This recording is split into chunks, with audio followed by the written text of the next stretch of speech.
तो hello guys, आज हम शुरू करने वाले हैं Soul Land 3 the legend of the dragon king directly sea god fated blind date के मैच मेकिंग इवेंट से। इससे पहले की स्टोरी बहुत सारे लोगों ने ऑलरेडी अपलोड कर रखी है और मंगा खत्म होने के बाद ज्यादातर लोग मैच मेकिंग इवेंट के पास आकर ही अटके हुए हैं। मंगा बहुत दिनों से अपडेट नहीं हुआ है, इसीलिए हम यहाँ से नॉवल के बेस पर कहानी की शुरुआत करने वाले हैं। इससे मेरा भी टाइम बचेगा और आपका भी। जो लोग अभी तक स्टार्टिंग से नहीं देख पाए हैं उनके लिए मैं डिस्क्रिप्शन में एक लिंक दे रहा हूं, आप वहां जाकर स्टार्टिंग से पूरा देख सकते हो। तो चलिए वीडियो स्टार्ट करते हैं। टावर शिप धीरे धीरे सी गॉड लेक के किनारे रुका। वहां से लेक का नजारा साफ दिख रहा था। सी गॉड लेक का पानी इतना साफ था कि लाइट्स पड़ते ही वह जाइंट सैफायर जैसा चमकने लगा। नीचे से उठती रोशनी पानी से फिल्टर होकर सरफेस पर फैल रही थी, मानो पूरी लेक खुद ग्लो कर रही हो। माहौल गर्मजोशी और रोमांस से भर गया। तभी आसमान से दो गोल्डन बीम्स गिरी, उनके बीच एक मैन और एक लेडी खड़े थे, दोनों के चेहरे पर हल्की मुस्कान। मैन लगभग 30 के आसपास था, हैंडसम और स्लिम बिल्ड का। उसने इनर कोट की यूनिफॉर्म पहनी हुई थी। लेडी लगभग 1.7 मीटर लंबी थी, देखने में साधारण लेकिन बहुत फ्रेंडली लग रही थी। मैन ने कहा कि सी गॉड लेक में होने वाले सी गॉड फेस्टिवल में आपका स्वागत है। मैं लान मूजी हूं और ये तंग इन मेंग है। आज की रात के होस्टेस हम होंगे। टंग इन मेंग ने मुस्कुराकर कहा कि यह हमारे लिए सम्मान की बात है। हम दोनों इनर कोर्ट के सबसे सीनियर स्टूडेंट्स हैं, इसलिए यह जिम्मेदारी हमें दी गई। आउटर कोर्ट स्टूडेंट्स हंस पड़े। वो जांगकोंग दूर खड़ा ये सब देख रहा था। उसे याद आया कि लान मुजी और तंग इन मेंग उसकी बैच के सबसे पावरफुल लोग थे। दोनों already 3 word battle armour masters थे। लान मुजी हंसते हुए बोला कि जब तक ग्रेजुएशन टाल सकता हूं मैं यहीं रहूंगा। वैसे इनमेंग, क्या तुम्हें याद है हमारा सी गॉड फेटेड टेट फेस्टिवल? ये सुनते ही टंग इनमेंग का चेहरा लाल हो गया। उसने झुंझलाकर कहा कि चुप रहो, बहुत शर्मा रही है। लान मूजी हंस पड़ा और बोला कि शर्माने की क्या जरूरत है? ऐसा तो नहीं कह रहा कि तुमने मुझे उस दिन किस तरह प्रपोज किया था। टैंग इनमेंग और भी शाय हो गई और पूरा माहौल हंसी से भर गया। अरे तुम! टंग इनमेंग ने कमर पर हाथ रखकर पुकारा। आवाज में हल्की सी झिझक थी, लेकिन आंखों में वही पुरानी शरारत झलक रही थी। सी गॉड लेक के किनारे बैठे लोग जोर जोर से हंस पड़े। ये सीनियर कपल वाकई भीड़ को जोश में लाना अच्छी तरह जानते थे। लान मूजी के चेहरे की मुस्कान धीरे से सिमट गई। उसने प्यार भरी नजर से टंग इनमेंग की तरफ देखा और गंभीर लेकिन दिल से भरी आवाज में बोला, हालांकि पहले अपने दिल की बात तुमने मुझसे कही थी, लेकिन आज मुझे कहना पड़ेगा कि मैं तुम्हारा शुक्रगुजार हूं। जब मुझे प्यार की समझ भी नहीं थी, तब तुमने मुझे रास्ता दिखाया। इतने सालों तक जो ख्याल, साथ और सहारा तुमने दिया है, उसके लिए मैं दिल से आभारी हूं। मेरी जिंदगी में अगर मैंने कोई एक सही फैसला लिया है, तो वो है तुम्हारे साथ अपनी जिंदगी साझा करना। ये मेरा सौभाग्य है, शायद पिछले 10 जन्मों के अच्छे कर्मों का फल। मैं पूरी कोशिश करूंगा कि ये रिश्ता अगले 10 जन्मों तक यूं ही बना रहे। तंग यिनमेंग का गुस्सा पल भर में गायब हो गया। उसने सिर झुका लिया, हल्का सा सिर हिलाया और उसका नाजुक सा चेहरा शर्म से लाल हो गया। पूरा किनारा तालियों और शोर से गूंज उठा। वहीं टावरशिप पर जोश ही खींच गया। ये छोटा सा बदमाश खुलेआम हम जैसे सिंगल लोगों को जला रहा है। बिल्कुल शोभा नहीं देता। आखिर ये किसका शिष्य है? युनमिन के पास बैठी एक बूढ़ी शादीशुदा औरत ने धीरे से सिर उठाया और जोशी को देखा। मेरा? क्यों? कोई दिक्कत है? उसे देखते ही जोशी के चेहरे की मुस्कान जम गई। सीधा खड़ा होकर बोला, नहीं, नहीं, मैं तो बस ये सोच रहा था कि आपने वाकई कमाल का शिष्य तैयार किया है। तो फिर अपनी बड़ी सी जुबान बंद रखो। मैं अपने जवानी के दिन याद कर रही हूं, परेशान मत करो। बूढ़ी औरत ने सूखे लहजे में कहा। एटलस दुलो युनमिंग मुस्कुरा उठा और सिर हिलाया। सिस्टर यूए, आपका यह मिजाज कभी नहीं बदलेगा। वो बूढ़ी औरत देखने में बिल्कुल आम सी थी। साधारण कपड़े, जैसे किसी गरीब मोहल्ले की गृहिणी। कोई सोच भी नहीं सकता था कि उसके पीछे कितनी बड़ी कहानी छुपी है। वह पूरी श्रेक एकेडमी की सबसे बुजुर्ग जीवित इंसान थी। युनमिंग के सी गॉड पवेलियन मास्टर बनने से भी पहले वह सी गॉड पवेलियन की वाइस मास्टर रह चुकी थी। उसकी उम्र 200 साल से भी ज्यादा थी। पद और वरिष्ठता में वह एटलस डुलुओ से भी ऊपर थी। आमतौर पर वह सी गॉड आइलैंड पर एकांत में रहती, सी गॉड पवेलियन से शायद ही बाहर निकलती। जोशी को उसकी मौजूदगी का एहसास तभी हुआ जब उसने उसकी आवाज सुनी। यहां तक कि गुस्सैल स्कारलेट ड्रैगन डुलुओ भी एक शब्द और बोलने की हिम्मत नहीं कर सका। उस बूढ़ी औरत का एक ऐसा टाइटल था जो सुनते ही दिल दहल जाए, द सन एंड मून की चकाचौंध, लाइट डार्क ड्रैगन एम्प्रेस। दुनिया उसे लाइट डार्क डूलो के नाम से जानती थी। 150 साल पहले लाइट डार्क डूलो लॉन्ग येवे का नाम सुनकर ही उस पीढ़ी के सोल मास्टर्स कांप जाते थे। उसकी सबसे मशहूर घटना स्पिरिट पगोडा के साथ टकराव की थी, जब वह अकेले ही स्पिरिट पगोडा के हेडक्वार्टर्स तक पहुंच गई और पगोडा मास्टर को जोरदार तमाचा जड़ दिया था। हालांकि ये बात श्रेक एकेडमी में दबाकर रखी गई थी, लेकिन शीर्ष स्तर के एक्सपर्ट्स सब कुछ जानते थे। उसी घटना ने श्रेक एकेडमी और स्पिरिट पगोडा के बीच लगभग युद्ध छेड़ दिया था। बाद में उस समय के सी गॉड पवेलियन मास्टर की मध्यस्थता से मामला सुलझा और लॉन्ग येयुए को माफी मांगनी पड़ी। उसकी ताकत और स्वभाव दोनों उस घटना से साफ झलकते थे। वह अकेली इंसान थी जिसे सी गॉड पवेलियन की बैठकों में न आना भी मंजूर था। श्रेक एकेडमी में सब कुछ उसके ही तरीके से चलता था। युनमिंग उसे सिस्टर युए कहता था क्योंकि वही चाहती थी। वह बूढ़ी दिखना नहीं चाहती थी। लान मूजी और तंग इनमेंग दोनों उसके शिष्य थे। लॉन्ग येयुए ने आंखें आधी बंद की और सी गॉड लेक के बीच खड़े लान मूजी और तंग इनमेंग को देखा। उसके चेहरे पर हल्की सी मुस्कान थी। इन बच्चों को देखकर मुझे अपने किशोर दिनों की याद आ जाती है। अफसोस वो बदमाश बहुत जल्दी चला गया, वरना आज हम भी बच्चों को डेट करते देखते। तब हम भी ऐसे ही एक फेस्टिवल में साथ आए थे। उसका पति सी गॉड पवेलियन का पिछला मास्टर 40 साल पहले दुनिया छोड़ चुका था। युनमिंग ने धीमे से कहा, सिस्टर युए, हम सब एल्डर बे को याद करते हैं, लेकिन आपको अपना ख्याल रखना चाहिए। लॉन्ग येयुए हंस पड़ी। इतनी लंबी जिंदगी जी ली है, 2 आम इंसानों की उम्र के बराबर। अब और क्या मांगू? जितना ज्यादा जीती हूं, ऊपर बैठा बूढ़ा मुझे उतना ही लौटाने से हिचकता है। चिंता मत करो, कम से कम 20 साल और तो हैं। मैं और बच्चों को देखना चाहती हूं, वही मेरी सबसे बड़ी खुशी है। युनमिंग मुस्कुराया। सच है, इन बच्चों को साथ देखकर मेरा मन भी खुश हो जाता है। बस अफसोस, मैं सी गॉड लेक पर याली से अपने दिल की बात नहीं कह पाया। लॉन्ग ये युए ने चुटकी ली। अब भी देर नहीं हुई? युनमिंग हंस पड़ा। नहीं, अब उम्र हो गई है। बच्चों के सामने इतनी हिम्मत नहीं। चलो इन्हें ही देखते हैं। लान मूजी के प्यार भरे इजहार ने आउटर कोर्ट के सभी शिष्यों के दिलों में आग लगा दी थी। आज के बाद सिंगल रह पाना वाकई मुश्किल था। टोंग इनमेंग लान मूजी की बाहों में सिमट गई। चेहरे पर सच्ची खुशी झलक रही थी।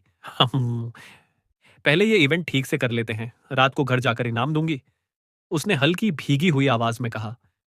उनके शरीर पर लगे सोल लाउडस्पीकर्स की वजह से हर कोई ये सुन सकता था। भीड़ से सीटियां और हंसी गूंज उठी, मानो सी गॉड लेक का तापमान भी थोड़ा बढ़ गया हो। लान मूजी ने खांसते हुए कहा, ठीक है, बस बहुत हो गया। अगर तुम भी सी गॉड लेक डेट फेस्टिवल में अपना साथी ढूंढना चाहते हो तो मेहनत करो जूनियर्स। अब आज के फेस्टिवल में हिस्सा लेने वाले सभी इनर कोर्ट शिष्यों का स्वागत है। जो रूल्स से परिचित नहीं है वो ध्यान से देख लें। उसने सामने की तरफ इशारा किया। झील में विशाल लोटस लीव्स के नीचे लगी लाइट से गहरी हरी रोशनी फैल रही थी। वो चमक जिंदगी से भरी हुई थी। सी गॉड लेक डेट फेस्टिवल सिर्फ साथी ढूंढने का मौका नहीं, बल्कि अपनी ताकत दिखाने का भी मंच है। लड़के और लड़कियां दोनों तरफ 100 मीटर की दूरी पर इन लोटस लीव्स पर खड़े होंगे। जो पानी में गिरा वो बाहर। पहला हिस्सा शुरू होने से पहले अच्छी जगह हासिल करना ही असली काबिलियत है। अब दोनों तरफ के पार्टिसिपेंट्स आगे आई और अपनी जगह पक्की करें। शुरू। तंग इनमेंग की आवाज के साथ फेस्टिवल आधिकारिक तौर पर शुरू हो गया। झील के दोनों किनारों से कई आकृतियां एक साथ हवा में उछली। कोई पानी की सतह पर दौड़ा, कोई आसमान में छलांग लगाता हुआ आगे बढ़ा। हरे रंग की क्लोक्स और हुड पहने हुए थे, चेहरा पूरी तरह ढका हुआ। दूसरी तरफ बैम्बू हैट्स, सफेद लंबे कपड़े और हरे घूंघट। एक नजर में पहचान मुश्किल थी। हरे क्लोक्स वाले मेल स्टूडेंट्स थे और बैम्बू हैट्स वाली फीमेल स्टूडेंट्स। सब तेजी से लोटस लीव्स की ओर बढ़ रहे थे।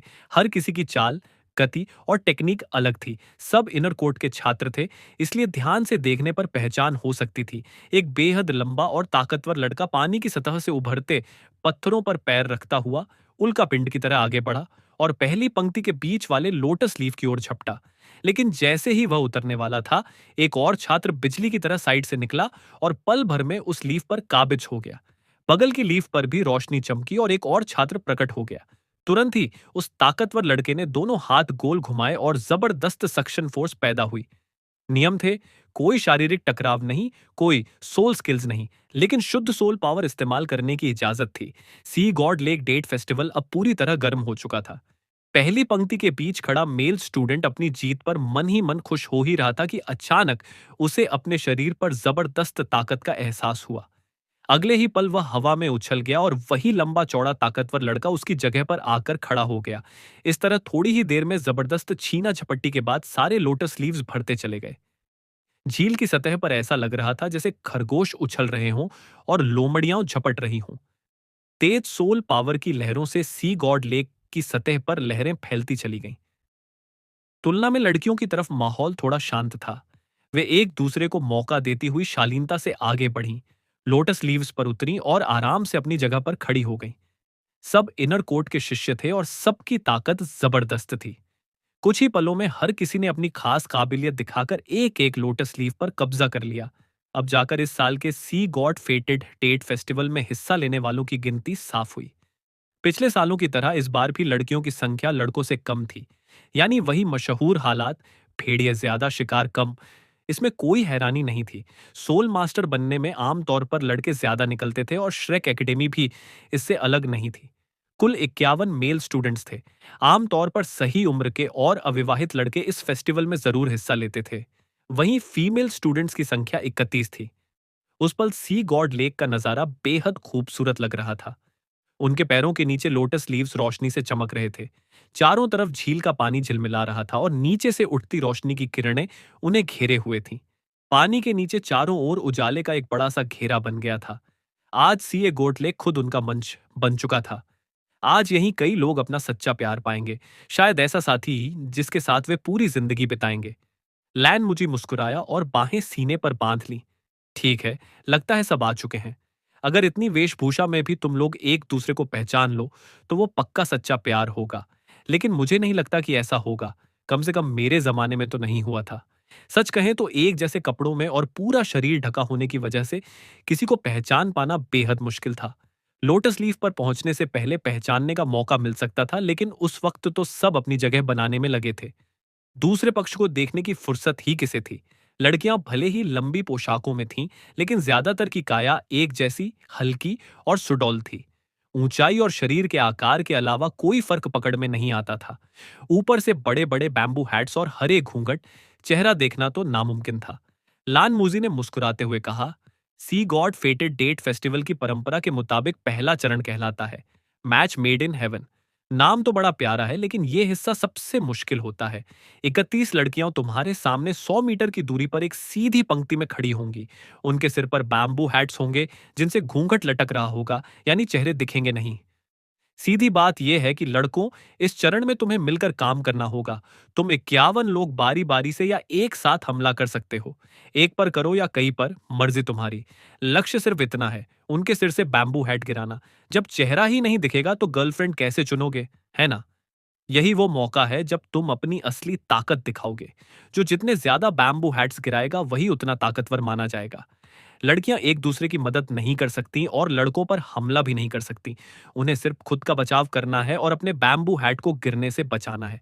अगर कोई लड़की हमले में पानी में गिर गई तो वो फेस्टिवल से बाहर हो जाएगी। लेकिन आमतौर पर लड़के ज्यादा बेरहमी नहीं दिखाते। आखिर अगर सारी लड़कियां ही पानी में गिर गईं तो साथी कौन ढूंढेगा? किनारे खड़े आउटर कोर्ट के छात्र सांस रोके देख रहे थे। डेट फेस्टिवल अब सच में शुरू हो चुका था। यहां सिर्फ दिल नहीं, ताकत भी चाहिए थी। जो अंत तक साथ रहेंगे, वे पहले ये साबित करेंगे कि वे काबिल हैं। मैच मेड इन हेवन आसान नहीं था। लड़कियां बचाव कर सकती थीं। कुछ दिल की उदार होती, अपने पसंदीदा लड़के के लिए खुद ही डील दे देती। लेकिन जो तैयार नहीं थी या जिनका साथी ढूंढने का इरादा ही नहीं था, वे पूरी ताकत से अपने बैम्बू हैट की रक्षा करती। यहां दिमाग, हिम्मत, ताकत और सामने वाले के मन को पढ़ने की होड़ थी। हर साल ये चरण अलग अलग रंग दिखाता था, इसलिए सबको बेहद रोमांचक लगता था। लान मूजी की आवाज गूंजना खत्म भी नहीं हुई थी कि लड़कियों के पैरों के नीचे के लोटस लीव्स अपने आप ऊपर उठने लगे। दो पंक्तियों में खड़ी लड़कियां धीरे धीरे एक सीधी पंक्ति में सजा दी गईं। लान मूजी ने पहली पंक्ति के लड़कों की ओर देखते हुए मुस्कुराकर कहा, तो भाइयों, अब अपनी मर्दानगी दिखाने का वक्त है। मैं नंबर से बुलाऊंगा। हमला करने से पहले तुम चाहो तो मास्क उतार सकते हो या पहने रख सकते हो। लेकिन याद रखो, इस चरण में लड़कियां खुद से अपना बैम्बू हैट नहीं उतार सकती। अगर तुमने कोई तरीका नहीं निकाला तो उनकी पहचान कर पाना मुश्किल हो जाएगा। रूल्स ज्यादा जटिल नहीं थे और ज्यादातर छात्रों ने पहले ही सब जान लिया था। वे पूरी तैयारी से आए थे। लान मूजी ने पुकारा, मेल नंबर 1 बताओ, चेहरा दिखाओगे या मास्क रखोगे? मेल नंबर 1 दूसरी पंक्ति में खड़ा था। नंबर पहले ही तय किए जा चुके थे। उसने बिना हिचक कहा, मैं चेहरा दिखाऊंगा। कहते हुए उसने मास्क उतार दिया। पहले चरण में ज्यादातर लड़के ऐसा ही करते थे। वजह साफ थी, लड़कियां उन्हें देख सकें। जब तक कोई डेट करने का इरादा न रखता हो, वह चेहरा छुपाता नहीं था। यह लड़का लंबा और मजबूत था। चेहरा साधारण, लेकिन कद सीधा और आंखों में चमक थी। लान मुजी ने हाथ से इशारा किया, शुरू करो। लड़के ने मुस्कुराते हुए सामने खड़ी लड़कियों से कहा, खूबसूरत देवियों, जरा माफ कीजिएगा। उसने लोटस लीफ पर पंजों से हल्का सा दबाव डाला और हवा में उछल गया। उसने दोनों बाहों से सामने एक घेरा बनाया और जोर से आगे धक्का दिया। उसी पल 5 सोल रिंग्स चमक उठे, 2 पीले और 3 बैंगनी। सोल किंग स्तर। इनर कोर्ट में 5 रिंग्स तो लगभग बुनियादी स्तर था। उसकी रिंग्स देखकर साफ था कि वह कोई सबसे ऊपर का प्रतिभाशाली छात्र नहीं था, वरना दूसरी पंक्ति में न खड़ा होता। उसके सामने हरी हवा का एक झोंका फूटा जो तुरंत हरी रोशनी के सैलाब में बदल गया और झील की ओर दौड़ पड़ा। पल भर में सी गॉड लेक की सतह पर ऊंची लहरें उठीं, सीधी लड़कियों की पंक्ति की तरफ। ये लहरें न सिर्फ बैम्बू हैट्स गिरा सकती थीं, बल्कि अगर पानी शरीर से टकरा जाता तो कपड़े भीग जाते। मेल नंबर 1 वाकई दिलेर निकला। लड़कियों की तरफ बीच में खड़ी एक लड़की ने ठंडी सी आवाज में फुकार भरी। उसका शरीर जमीन से उठा, लेकिन उसने छलांग नहीं लगाई, बल्कि हवा में तैरने लगी। उसने दाएं हाथ से हवा पर वार किया। उसी पल उसके पैरों के नीचे 7 सोल रिंग्स उभरे, 2 पीले, 3 बैंगनी और 2 काले। उठती हुई लहर वहीं हवा में जम गई। फिर एक चमत्कारी दृश्य सामने आया। उसकी तीसरी सोल रिंग चमकी। उसने दाएं हाथ की तर्जनी से इशारा किया और हवा में जमी झील का पानी सिकुड़ने लगा। पल भर में एक भयानक बाघ का रूप ले लिया और वो पानी का बाघ गरजता हुआ सीधे मेल नंबर 1 पर झपट पड़ा। तो चलिए, आज के लिए बस इतना ही। आगे की कहानी हम अगले एपिसोड में जारी रखेंगे। अगर आपको ये वीडियो अच्छा लगा हो तो लाइक, कमेंट और चैनल को सब्सक्राइब जरूर करें। फिर मिलेंगे अगली वीडियो में। धन्यवाद।